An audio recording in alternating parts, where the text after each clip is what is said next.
네. 안녕하세요. 안녕하세요.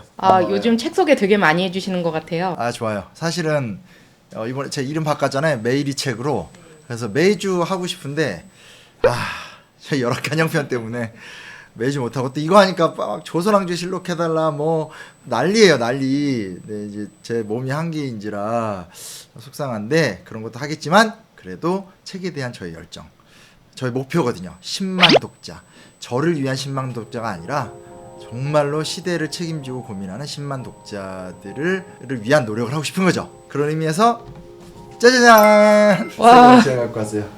만화책인가요? 요즘에 이제 유행하는 트렌드 중에 만동화 이런 게 있어요. 애들 보는 책들인데 만화랑 글이 같이 섞여 있는 장르거든요. 외국에서는 좀 그런 류의 책들이 많은데 요즘 좀 세련되게 얘기하죠. 왜냐면 사람들이 만화 하면은 그냥 만화책, 일본 만화 생각하고, 그리고 만동화 하면 애들 보는 책, 조선에서 레벨업 같은 거. 그래서 이제 좀 세련된 말로 그래픽 노블 이런 말을 하는데, 그래픽 노블 하면 그림이 좀 부담스럽고 아예 그림이 꽉 차 있는 건데, 이건 그렇지 않고요.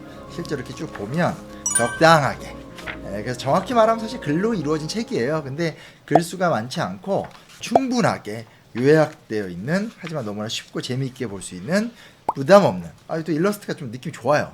이거 약간 김구 선생 느낌 나는데, 아무튼 만화책은 아니지만 만화를 잘 활용하면서 즐겁게 읽을 수 있는 성인 서적입니다. 그리고 이제 사실은 여기 책 제목 그대로예요. 인류가 낳은 인류 파괴 버튼. 제가 이제 웃으면서 이야기를 하고는 있지만 의미심장한 이야기를 할 수 있겠고, 핵무기의 모든 것이라고 나와 있죠. 즉 핵의 역사, 말 그대로 핵무기의 역사와 우리와 관련된 또 핵의 역사를 좀 다루고 있는 책인데, 시적절해요. 왜냐? 최근에 영화 하나 뜨는 거 있죠. 오펜하이머, 그렇죠. 보신 분들이 공통적으로 한 얘기가 있어요. 어렵다, 혹은 오히려 좀 더 다시 한번 좀 재정리해보고 싶다, 뭔가 되게 중요한 메시지가 있지만 솔직히 좀 더 공부하고 싶다 할 때 약간 이제 요 책 한번 보면, 가기 전에 보고 가도 좋고 보고 와서 한번 봐도 좋고, 어찌됐건 간에 이 핵이란 문제, 특히 최근에 이제 이 오염수 방류 문제 같은 것들이 연결되어 있기 때문에 그거 조금 다른 주제이긴 하지만 같이 보면 정말 좋은 최적의 책이 하나 나왔습니다. 유튜브들에서 그 과학자들이 보통 오펜하이머 리뷰 과학 그렇죠. 이야기 많이 해주시는데, 또 핵무기의 모든 것으로 또 역사학자께서 설명해 주시는 또 이 책의 내용이 궁금합니다. 요즘 과학자들이 너무 쓸데없이 활동을 많이 해요. 김상욱 쌤, 우리 곽지식, 장동선, 만만하고 친한 분들이어서 얘기했는데, 이제 물론 과학자의 시선으로 살펴볼 수 있는 그 독특한 힘이 있죠. 그래서 뭐 제가 농담 삼아서 이야기한 거고요. 하지만 중요한 사실은 뭐냐면, 이 핵무기 문제라는 것은 과학적 원리를 바탕으로 하고 있지만 충분히 정치적이고 사회적이고 역사적인 문제, 더 나아가서 디스토피아, 인류 멸망의 목전이 걸린 문제, 그리고 한동안 꽤 잊혀졌지만 다시금 굉장히 심각하게 고려가 되는 문제, 더 크게 이야기하면 오늘 우리한테는 정말 절박한 문제. 왜냐? 북한 핵무기가 걸려있기 때문에, 그런 부분이기 때문에 과학자들만의 전유물이 아니고, 솔직히 말하면 옛날 이야기 재미로 보고 넘길 수 있는 사항이 아니다라는 말씀을 드릴게요. 책은 되게 얇고 간단하게 써있지만 뭐라고 할 수 있지, 이렇게 아주 그 가볍고 재밌게 썼으면서도 정확하게 응축돼서 정보를 잘 전달하고 있습니다. 굉장히 이 책이 큰 장점이고요. 그래서 핵무기가 만들어지기 전까지의 과학의 발전사, 그리고 핵무기를 어떻게 제조했냐, 제조 과정, 핵무기 사용의 과정, 무엇보다 제일 중요한 게 핵무기는 냉전과 아주 좀 직접적인 연관이 있거든요. 그 냉전 역사 속에서의 핵무기 실험, 그리고 이제 미국의 핵개발, 또 여러 나라의 핵개발, 그 사이에서 아주 그 이 제국주의 국가들의 어떤 이면성, 이런 것들도 굉장히 잘 묘사가 되어 있고요. 그러나 이 책이 갖고 있는 최종적인 장점은 뭐냐? 한국전쟁기 때, 그리고 남북한 핵개발 문제, 이런 것까지 다루고 있기 때문에 요걸 얘기만 들으면 굉장히 방대한 한 800페이지짜리의 입문서 같은 책인데, 그런 이야기들을 전혀 무겁지 않게, 하지만 굉장히 진중하게, 현재 사는 신앙 같은 거야. 저희 채널이 그런 거 아니겠습니까? 재밌고 유익하지만 우리가 깊이를 놓치지 않잖아요. 그런 책이기 때문에 저희의 이 매일이 책 소개 시간에 딱 어울리는 책이다라고 좀 할 수가 있습니다. 정말 괜찮아요. 핵무기라고 하면은 이제 우라늄 얘기가 보통 나오잖아요. 그게 어떻게 발견된 건지 궁금합니다. 아, 이거 아주 날카로운 질문이에요. 왜냐면 저는 이게 궁금했거든요. 김상우 선생님 앞에서 이 선을 넘은 녀석들 찍으면서 그 핵폭탄의 발생 원리 같은 것들은 정말 설명을 이해하기 잘 들었는데, 사실 그때 저는 궁금한 거 따로 있었거든요. 아, 근데 그 광물질을 어떻게 얻는 거야? 이런 생각이 들었었어요. 근데 이 책에선 이 어떤 핵 분열의 과정에 대한 과학적 과정도 잘 설명을 해주지만, 이 우라늄 얘기도 좀 잘 나옵니다. 이 실제로 중세 후반 체코 요하임스탈에 있는 은광산에서 이제 원래는 은을 채굴하려고 하는데 자꾸 이제 이상한 돌들이 나오는 거예요. 그리고 이 돌들 때문에 증세가 나오는 거예요. 막 재채기를 하고 숨을 못 쉬고, 그리고 난 그것 때문에 피까지 토한다. 근데 이제 사실은 뭔지 모르니까, 요즘으로 말하면 추적조사 같은 경우인데, 몇 년이 지나고 나니까 광물에 접촉했던 사람들이 실제로 병에 걸리고 일찍 죽게 되고 이런 일들이 생겨요. 그래서 실제로 이 우라늄 문제라는 것은 이미 1700년대 중반에 독일 출신의 화학자였었던 이 클라프로트라는 사람이 이걸 연구하는 최초 논문이 등장하게 되는 거고, 1789년에 우라늄이라는 것을 이제 화학적 처리 과정을 통해서 발견하게 되는 성과를 이루게 됩니다. 그래서 핵폭탄 자체는 훨씬 더 그 이후의 일이긴 하지만, 이미 18세기 중후반에 이 우라늄에 대한 채취가 우연치 않게 은을 개발하다가 발굴이 됐다. 근데 그게 원료라면 핵무기라는 거는 사실 폭탄이잖아요. 그래서 그 폭탄이 어떻게 제조가 되는지, 그 과정에 대한 이야기도 나오는지. 맞아요. 그것도 중요해요. 화력의 발전사 이런 게 있거든요. 그러니까 쉽게 말하면 이제 화약이 없었던 시대에 화살을 쏘고, 화약이 생기게 되면서 타격 물체를 멀리 쏴서 상대를 타격하는 단계가 되고, 그 다음에 가면 대포 알 같은 걸 만들어서 뭐 이 쇠일 수도 있고 나무일 수도 있거든요. 멀리 쏴서 타격을 주는 단계가 되다가 결국은 이제 화약을 발명하면서 화약으로 이 거리를 늘려요. 그 다음 단계가 뭐냐면 이제 17세기 말 18세기 들어오게 되면 이중신관이라고 해서 화약을 2개를 장착해요. 무슨 얘기냐? 추진체, 밑에서 쏴서 올리는 거, 그리고 날아가서 현장에 부딪히면서 빵 터지는 거. 이걸 이중신관이라고 하는데, 화력의 역사에서는 결정적 사건이에요. 이렇게 되면서 소위 말하는 무기의 역사의 발전이 결정적 변화가 생기게 되거든요. 그러다가 그 세계대전을 겪게 되면서 1, 2차 세계대전 속에서 우리가 잘 알다시피 탱크부터 독가스까지 신무기들이 개발이 돼요. 과거에는 그냥 결국 이제 어떤 그런 전법이나 전술, 마치 뭐 제갈량 같은 그런 싸움이 진행이 됐다면, 세계대전 가운데 이제 두 가지 굉장히 좀 중요한 화두가 생겨요. 최대한 멀리 쏜다. 그리고 최대한 강력한 화력을 이뤄내서 단숨에 몰살시킨다. 이 두 가지 원리를 관철시키는 방법론적 고민이 대두가 되게 되고, 그러면서 어떤 그런 한 번의 적을 절멸시킬 수 있는 절대적 무기에 대한 열망이라는 것이 이제 생기게 되는 거예요. 이해되시죠? 그렇죠? 그러면서 이제 그런 것들의 과정 속에서 폭격이라든지 미사일 같은 개념이 등장을 하게 되거든요. 근데 그러한 것의 최종적인 결정체가 핵폭탄이라고 보시면 돼요. 한 번에 버튼을 누르고 가장 단숨에 멀리 빠르게 날아가서 도착 지점에서 그 일대를 말살시켜버리는 가공할 형태. 그래서 실제로 핵의 등장이라는 것은 이 인류사의 전쟁사의 전혀 다른 국면을 열었다라고 볼 수 있는 거죠. 근데 이제 이 책에서 흥미로운 게 뭐냐면, 그런 이야기할 때 우리가 보통 영화 오펜하이머에서도 좀 잘 다루고 있지만, 어떤 그런 기술이 개발되고 그 기술의 발전의 과정들을 설명하고 이런 이야기로 많이 가게 되는데, 요 우리 핵무기의 모든 것 뒤에도 쫙 전시해 놨죠. 그렇죠? 이 책에서는 이 어떤 그런 기폭 장치 이야기가 또 자세하게 나오고 있어요. 그래서 포신형과 내폭형이라는 두 가지 단계로 설명하게 되고요. 이 포신형과 내폭형이 실제 이제 40페이지를 보면 딱 쉽게 그림으로 설명이 돼 있었어요. 그래서 히로시마에서 떨어졌었던 리틀 보이와 팻맨이라는 것이 갖고 있는 폭발의 원리가 달랐다라는 걸 설명을 해줘요. 이걸 우리가 사실은 군사학적 관심이 없는 상태에서 이거를 알아서 뭐해 이런 생각을 할 수 있거든요. 그게 아니죠. 왜냐면 이런 식의 기술 개발이 강화가 되면서 인류가 돌아올 수 없는 강을 건넜다라는 거예요. 그러니까 화살을 쏘고 돌을 던지고 혹은 뭐 기껏 해봤자 대포를 쏘고 이런 단계를 넘어서 이제는 버튼 하나를 누르면 타겟팅을 하고 있는 그 특정 지역이 절멸될 수 있다라는 상황들. 히로시마나 나가사키에서 실제로 또 그런 일이 벌어지기도 했었잖아요.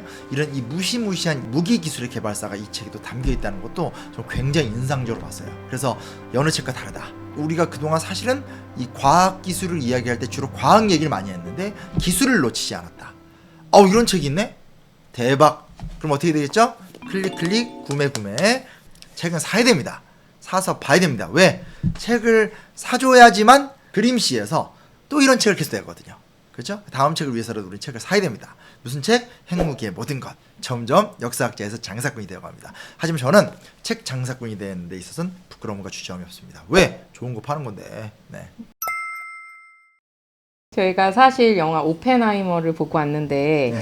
영화가 좀 어렵기도 하더라고요. 많은 맞아요. 생각도 들게 하고 이 책에서도 맨해튼 프로젝트 이야기가 나오는지 나와요. 네.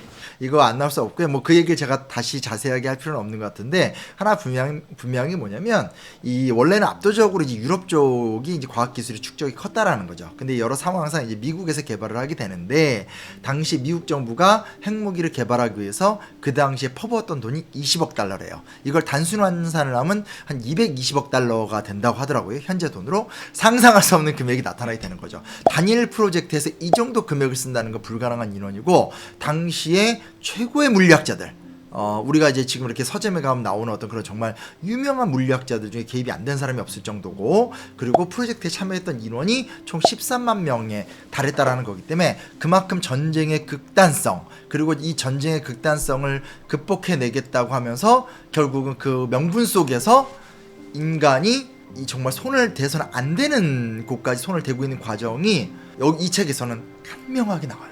그게 전 너무 무서웠었어요. 그래서 이 책의 실제로 이 55쪽을 보면 맨하튼 프로젝트 담당자인 오펜하이머 그리고 이제 요즘 서점 가면 이렇게 밝게 웃고 있는 모습에 뭐 이렇게 과학자 리차드 파인만이라든지 그 외에 이제 여러 과학자들의 모습이 슬쩍슬쩍 나오는데 일부러 과학자들이 이렇게 했겠어요. 그리고 사실은 과학이라는 것이 갖고 있는 특수성이라는 게 국가 예산 지원이 없으면 실험과 프로젝트 수행이 불가능하다라는 약점 영원한 의릴 수밖에 없는 과학계의 현실들 또 이제 어떤 이런 과학기술 개발 속에서 이루어지는 문명의 발전 이런 걸로 과학자들이 자기 합리화를 많이 하죠. 하지만 오펜하이머는 그 한계를 뛰어넘는 거죠. 이거 아니다. 나는 정말 저주의 행동을 했다. 뭐 이런 얘기들. 근데 비슷한 감정이 들더라고요. 책을 읽으면서 이 총 프로젝트 담당자였던 오펜하이머가 이 업계에서 왕따를 당하면서까지 끝까지 어떤 자기가 어떻게 보면 이제 악마가 됐잖아요. 근데 그 악마의 화신에서 저항가가 되는 그 과정들, 이 짧은 책을 읽으면서도 굉장히 가슴이 아팠어요. 그런 내용이 좀 상세히 나옵니다. 그런데 그 맨해튼 프로젝트도 그렇고 이렇게 미국에서 원자 폭탄을 제조를 하게 되는데 그렇게 되면 다른 나라들도 하고 싶지 않을까요? 그 미국도 이제 더 발전을 계속 하려고 하고 그 과정들은 좀 어떻게 보시는지. 이게 이제 제가 방금 전에는 과학자들이 문제다라고 얘기를 했는데 결국은 또 이게 정치가들의 문제고 시대의 문제예요. 그러니까 저는 뭐 인류는 이런 어떤 그 죄의 문제, 악의 문제 앞에서의 어떤 책임성에서 벗어날 수 없다라고 생각하는 사람인데 굉장히 지금 정확한 지적을 하신 건데 뭐냐면 이 책의 백미는 미국의 이중성이에요. 본인들이 만들었잖아. 만들고 난 다음에 못 쓰게 하는 거야. 나만 해야 돼. 그래서 그런 것들을 강조하기 위해서 자꾸 이렇게 유엔을 활용하고 여러 보고서나 시스템들 뭐 이런 것들을 만들어요. 여기 이제 발끈하는 게 영국이에요. 야, 니네 우리랑 같이 개발했잖아. 니네가 최종적으로 개발했다고 해서 지금 우리의 공로는 어떻게 되는 거야? 막 따지기 시작을 하는 거죠. 그러니까 그럼 너네는 껴줄게.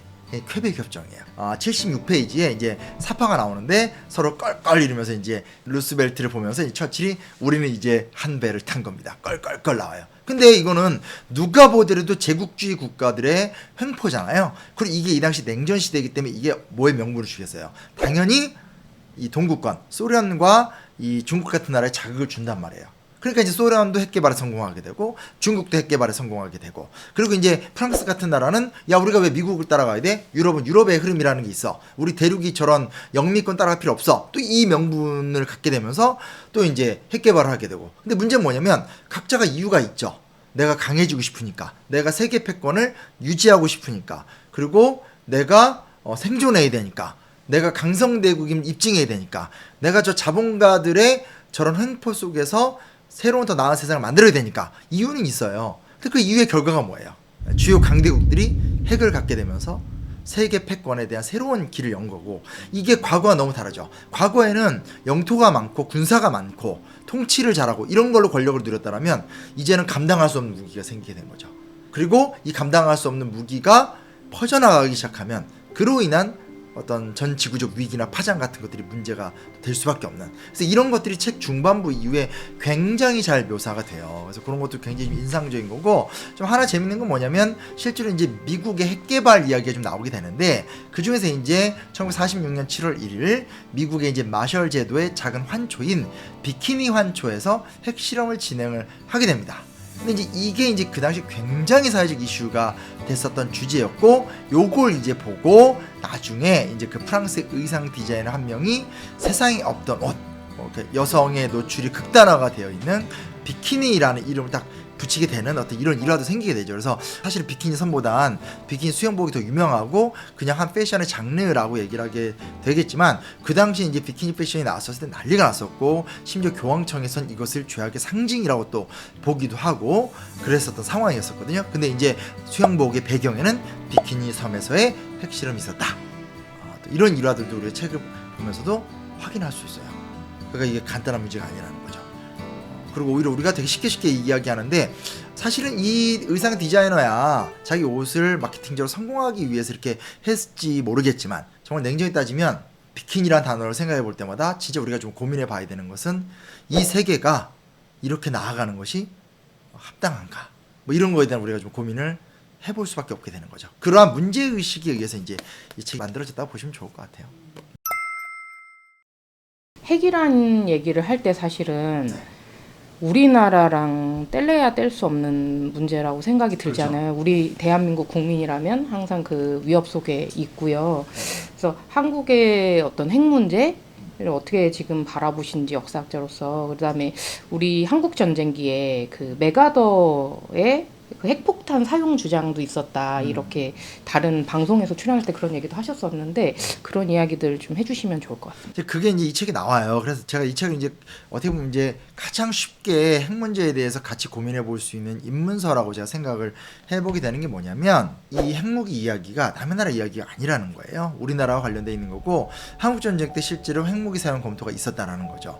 책에서 소개가 되고 많은 분들이 잘 알다시피, 한국 핵무기에서 가장 유명한 사건은 이제 소위 말하는 메가더 장군의 이 26발의 핵무기 사용론입니다. 그래서 실제로 이 미군이 이 한국 전쟁에 개입을 하게 되면서 그 과정 속에서 작전할 때 어려움이 많았어요. 왜냐면 이제 미국의 입장에서도 결국은 소련의 개입, 그리고 3차 세계대전으로서의 확산, 굉장히 경계가 되는 문제였었기 때문에 미 공군이 이 공군 작전을 할 적에 사실상 한반도 내에서밖에 기동을 못했었다라는 거죠. 근데 실제로 이제 군사 작전적으로 보게 되면 조금 더 넓은 영공을 확보해서 해야 되나 봐요. 근데 이제 결정적인 사건이 중공군의 침략인 거죠. 그래서 중공군이 쳐들어오게 되면서, 그러면 이것에 대해서 어떻게 대응해야 될 것이냐 할 적에 메가더가 이제 군사적 작전에서 이제 생각을 하는 것들이 무엇이었냐면, 만주와 한반도 북부의 주요 지역에 대한 거점 타격을 핵무기로 하게 되면 실질적으로 중공의 공격을, 그 당시 중공이라고 불렀으니까 어떤 그 중국의 참전을 무력화시키고 한반도의 통일을 달성할 수 있다, 이거 주장이거든요. 그 얘기가 나와요. 그 얘기 무슨 얘기냐면, 한반도가 핵무기로부터 자유롭지 않았다라는 거죠. 근데 사실은 단순하게 메가더 혼자의 주장은 아니에요. 왜냐면 트루먼 행정부 때도 그랬고, 그 다음 아이젠하워 행정부 때도 그랬고, 어찌됐건 2차 세계대전이 마무리되는 시점에서 히로시마 나가사키 폭격이란 건 큰 사건이잖아요. 2차 세계대전을 나름대로 조기 종전했다고 믿었었던 입장에서는 이렇게 인력을 많이 투자해서 전쟁을 벌이는 것보다는 그냥 핵무기 몇 발을 쏴서 빨리 끝내는 게 오히려 인류의 참극을 막을 수 있다, 이런 주장도 되게 강했었어요. 그래서 실제로 메가더 혼자의 주장이 아니라 유사 상황에서 핵무기 100발을 한 번에 쏴서 초토화시킨다, 이런 것들은 사실은 트루먼 행정부, 아이젠하워 행정부 1950년대 때 미국 정부 내에서 굉장히 빈번하게 논의가 됐던 사항이에요. 그래서 사실은 메가더 혼자 주장한 것이 아니라 메가더가 이제 그런 것을 공론화한 거죠. 근데 이걸 트루먼 행정부 입장에선 그렇게 돼버리면 결국은 3차 세계대전으로 간다, 그렇게 가는 것이 맞지 않다라고 얘기하면서 이제 메가더를 해임하면서 이 사건이 일단락이 되는 거죠. 근데 이제 책의 이제 후반부로 가게 되면, 이제 박정희 정부에서 또 이제 어떤 베트남 전쟁, 또 미국의 한국에 대한 한반도 문제에 대한 관심이 적어지는 상황에서 유신 체제를 유지하기 위한 한 수단으로서의 핵 개발 시도와 실패, 이 냉전이 붕괴되어가는 과정 속 사실은 보다 근본적으로 70년대 이후 남한과 북한에서의 체제 경쟁에서 북한이 밀리는 상황들, 이 과정 속에서 북한이 핵 개발해가는 과정, 그리고 그러한 핵 개발 과정을 막기 위해서 노태우 정권, 김영삼 정권, 김대중 정권, 노무현 정권기 때 진행됐었던 남북 기본합의서, 한반도 비핵화 선언, 그리고 북한의 NPT 탈퇴에 대한 미국과 남한의 대응, 그리고 다시 김대중 정권 때 햇볕 정책, 그리고 노무현 정권 때 9.19 공동성명, 뭐 이런 것들에 대한 이야기가 책 말미에 나와요. 그래서 저는 이 책이 굉장히 매력적이고 마음에 드는 게, 사실은 이게 이렇게 두껍지 않고 만화까지 있기 때문에 이게 쑥 읽을 수 있어요. 그렇게 읽으면서 부담이 안 되고, 나는 책을 좀 읽고 싶은데 솔직히 아직까지는 정말 평소에 책을 많이 안 읽었고, 그리고 유튜브 보는 게 좀 익숙한데 그래도 이건 좀 보고 싶은데 좀 부담스럽지 않아요? 이런 분들한테도 이게 사실은 정말 반나절이면 다 읽고, 정말 책을 처음 읽어봐도 며칠 읽으면 다 볼 수 있거든요. 10대 청소년들이 보기에도 되게 좋은 책이에요. 근데 이 책을 보고 있다 보면, 이게 단순하게 무서운 문제가 아니라 우리가 책임있게 해결해야 될 문제구나. 이게 적어도 우리한테는 중요한 문제구나. 그냥 단순하게 우리도 만들자, 핵에 준하는 무기를 만들어서 타격하자. 핵에 준하는 무기는 없어요. 핵에 준하는 무기는 핵무기밖에 없어요. 그래서 뭐 그런 식의 어떤 감정적 대응이라든지 단순한 대응이라든지, 그러니까 막연한 반공의식, 이런 걸로 해결될 수 없는 굉장히 신중하고 심각한 문제다. 적어도 우리한테는. 그리고 좀 더 넓게 보게 되면 국제사회에서 핵이라는 것이 필요 없게 되는 단계로 나아가는 것들, 이런 것들이 굉장히 얼마나 중요한 사명인가, 이런 것들에 대해서 함께 바라볼 수 있습니다. 작게 보면 지금 우리나라가 분단국가로서의 어떤 그런 모순 속에 있는 나라지만, 크게 보면 대한민국이 갖고 있는 세계사적 위상이 높잖아요. 그 얘기 무슨 얘기겠어요? 우리의 남북 문제를 잘 푼다는 것, 그리고 우리가 국제사회에서 공헌한다는 것이 세계사적으로 미국, 중국처럼 영향을 주지 못하더라도 의미가 있거든요. 근데 우리가 우리의 핵 위기를 잘 극복하고 우리가 국제사회 핵 위기에서 새로운 선례를 만들어낸다 라고 한다면, 우리는 정말 역사 속에서 중요한 일을 달성할 수 있죠. 민주화, 산업화라고 하는 정말 초유의 가치를 창출하면서 전 세계로부터 존경을 받고 인정을 받고 한강의 기적이란 말을 들었다라면, 이제 우리는 어떤 칭찬을 받을까? 그런 부분에 저는 이 책을 함께 읽고 같이 고민하면서 순간 막 그냥 갑자기 막 욱하면서 탈핵, 반핵 이런 거 말고 정말 진지하게 시민의식과 국민의식 속에서 이 이야기를 투영시키는 거, 그게 정말 중요한 책이다. 그런 부분에서는 온 가족이 함께 읽어야 될 책이다. 나도 이런 책을 썼어야 되는데 또 이번에도 못 썼다. 매일 이 책 이 얘기하면서 항상 작가로서의 부족함만 느낀다. 뭐 이런 생각을 해보게 되는 진짜 좋은 책입니다. 함께 읽고 함께 공부하고, 그러면서 우리가 특히 후쿠시마 오염수 방류 사태, 그리고 남북한 핵무기 문제, 그리고 또 이 슈퍼파워들의 갈등, 이런 것 속에서 좀 새로운 고민의 대안을 같이 만들어 봤으면 좋겠습니다. 그런 의미에서 이 책이 함께 했으면 좋겠습니다.